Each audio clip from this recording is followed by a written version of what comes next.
இணைய நண்பர்கள் எல்லாருக்கும் வணக்கம். இன்றைக்கி நம்ம பேச போகிற நூல் கொஞ்சம் வித்தியாசமானது.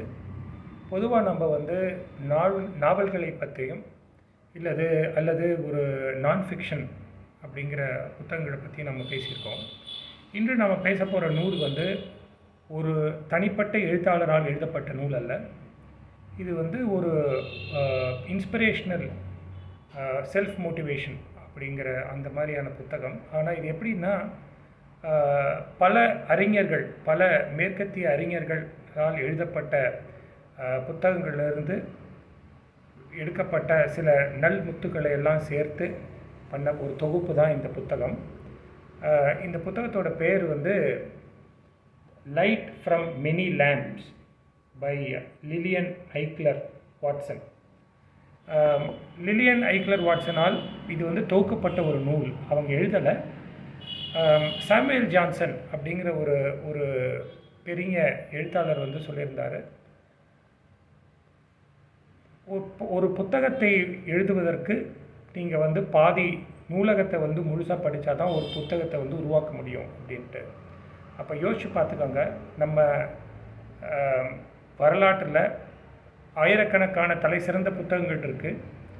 இந்த புத்தகங்கள் எல்லாம் எழுதுறதுக்கு அந்த எழுத்தாளர்கள் பல சிறந்த புத்தகங்களை பல நூலகங்களிலிருந்து பல கருத்துக்களை எல்லாம் சேகரித்து அதிலேருந்து ஏற்படுத்தியதான் ஒரு புத்தகம். அப்படி வந்த பல புத்தகங்களிலிருந்து எடுக்கப்பட்ட உயர்ந்த கருத்துக்களை எல்லாம் சேர்த்து பண்ணப்பட்டது தான் இந்த நூல். அதாவது எப்படி திராட்சை பழத்தை எல்லாத்தையும் சேர்த்து அதுலேருந்து ஜூஸை மட்டும் எடுத்து நமக்கு திராட்சை பழரசத்தை கொடுக்குறாங்க இல்லையா, அந்த மாதிரி இது தலை சிறந்த பல நூல்கள் எல்லாத்தையும் இருந்த தலை சிறந்த கருத்துக்கள் எல்லாத்தையும் கோர்த்து அதிலெல்லாம் சேர்த்து பண்ணப்பட்ட ஒரு கம்பைலேஷன், ஒரு தொகுப்பு புத்தகம் தான் இந்த லைட் ஃப்ரம் மெனி லேம்ப்ஸ். இந்த புத்தகத்தை பற்றி பேசுகிறதுக்கு முன்னாடி இது எப்படி நமக்கு அறிமுகமானது அப்படிங்கிறத கொஞ்சம் சொல்லிடுறேன். இந்த புத்தகம் நமக்கு பரிந்துரைக்கப்பட்டது யார் பரிந்துரைத்தவர் யார் அப்படின்னா, நம்ம மறைந்த முன்னாள் பாரத ஜனாதிபதி திரு ஏபிஜே அப்துல் கலாம் அவர்கள். ஒரு ஒரு யாரோ எப்போ அவர்கிட்ட உங்களுக்கு ரொம்ப பிடித்த புத்தகம் என்ன அப்படின்னு கேட்டபொழுது அவர் இது எனக்கு எப்பெல்லாம் மன சோர்வு ஏற்படும் பொழுதோ இல்லை எப்பெல்லாம் நான் குழப்பத்தில் இருக்கும் பொழுதோ நான் அடிக்கடி ரெஃபர் பண்ணுற புத்தகம் என்னென்னா the light from many lamps அப்படின்னு அவர் சொல்லியிருந்தார். அதன் காரணமாக இந்த புத்தகத்தை நம்ம வாங்கினோம். இதில் இந்த புத்தகத்தினுடைய ஒரு சிறப்பியல் என்ன அப்படின்னு பார்த்தோன்னா இதில் பல பகுதிகள் இருக்குது. ஒவ்வொரு பகுதியும் ஒரு குறிப்பிட்ட கருத்தை பற்றி. இப்போ பார்த்தோன்னா self discipline, faith. Self discipline எடுத்துட்டோம்னா அது சார்ந்த ஒரு கதை, ஒரு பெரிய எழுத்தாளருடைய வாழ்க்கையில் இருந்த ஒரு கதையை எடுத்துகிட்டு அது ரொம்ப நிறையா கொட்டேஷன்ஸ் எல்லாம் அந்த பர்டிகுலர் தீம் சுற்றி இருக்கும். இப்போ செல்ஃப் டிசிப்ளின் எடுத்தோம்னா அதில் டிசிப்ளின்னா என்ன, ஒழுக்கம், சுயமனித ஒழுக்கம்னா என்ன அப்படிங்கிறதுக்கு ஒரு எழுத்தாளருடைய வாழ்க்கையில் ஏற்பட்ட ஒரு விஷயத்தை எடுத்து போட்டு அதுக்கப்புறமா பல அந்த சுய ஒழுக்க சார்ந்த எதனால மனிதர்களுக்கு சுய ஒழுக்கம் தேவை அப்படிங்கிறதுபடியாக நிறையா கருத்துக்கள் எல்லாம் சேகரித்து போட்டிருக்காங்க. ஒரு உதாரணத்துக்கு நான் ஒரே ஒரு கருத்தை மட்டும் நான் சொல்கிறேன். இதில் பல கொட்டேஷன்ஸ் இருக்குது, பட் சும்மா அதாவது சுய ஒழுக்கத்தை பற்றி சொன்னதுனால செல்ஃப் டிசிப்ளின் பற்றி எடுத்தனால அந்த சாப்டர்லேருந்து ஒன்று சொல்கிறேன்.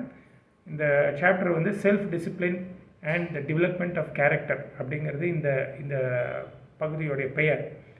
இதில் என்ன சொல்லியிருக்குன்னா, ஒரு பழைய ஹிந்து பழமொழி, there is nothing noble in being superior to some other man. The true nobility is in being superior to your previous self. அப்படின்னா அடுத்தவர்களை விட நீ சிறப்பாக இருக்க அப்படிங்க நினைக்கிறதுனால எந்த ஒரு பெரிய பயனும் இல்லை. நேற்றுக்கு நம்ம இருந்ததை விட இன்றைக்கி நம்ம உயர்ந்து இருக்கோமா, எண்ணத்துலேயா இருக்கட்டும், வாழ்க்கையிலே ஆகட்டும், நம்ம நேற்றுக்கு இருந்ததை விட இன்றைக்கி நம்ம நம்மளை முன்னேற்றி இருக்குமா அப்படிங்கிறது தான் உண்மையான உயர்வு இருக்குது அப்படிங்கிறது சொல்கிறாங்க. இதே மாதிரி நிறையா கருத்துக்கள் இதில் இருக்குது. இது ஒரே எடுத்தமா படித்தமாங்கிறது மாதிரி கிடையாது. இது ஒரு ரெஃபரன்ஸ் புக்கு. அதாவது எப்பெல்லாம் நமக்கு ஒரு சோர்வடையும் பொழுதோ அப்துல் கலாம் அவர்கள் சொன்ன மாதிரி எப்போல்லாம் நமக்கு வந்து ஒரு டானிக், ஒரு பூஸ்டர் டோஸ் வேணும் இல்லையா, அந்த மாதிரி எப்போல்லாம் அப்படி தோணுதோ அப்போ இந்த புத்தகத்தை எடுத்து நீங்கள் அப்பப்போ படிச்சிங்கன்னா கண்டிப்பாக இது வந்து ஒரு நல்ல ஒரு ஒரு ஒரு உதவியாக இருக்குங்கிறது என்னுடைய கருத்து. நானே இதை அப்பப்போ எப்போல்லாம் வேணுமா இருக்குமோ அப்போ நான் இதை வந்து பார்ப்பேன். கண்டிப்பாக இது எனக்கு உதவி இருக்குது. நீங்களும் இந்த புத்தகத்தை படித்து பாருங்கள். உங்களுக்கு இது கண்டிப்பாக உதவியாக இருக்குங்கிறதுல எனக்கு எந்த ஒரு டவுட்டுமே கிடையாது. இதை நீங்கள் ஏற்கனவே படித்திருந்தால் உங்களுடைய கருத்து என்னங்கிறத என்னோட பகிர்ந்துக்கோங்க. கூடிய படிக்காமல் இருந்தால் கண்டிப்பாக இந்த புத்தகத்தை எடுத்து படிங்க. படிச்சுட்டு உங்கள் கருத்தை மறக்காமல் என்னோட பகிர்ந்துக்கோங்க. கூடிய விரைவில் இன்னொரு புத்தகத்தோடு உங்களை சந்திக்கிறேன். அது வரைக்கும் படிச்சுட்டே இருங்க, வாழ்க்கையில் முன்னேறுங்க. டேக் கேர், பை பாய்.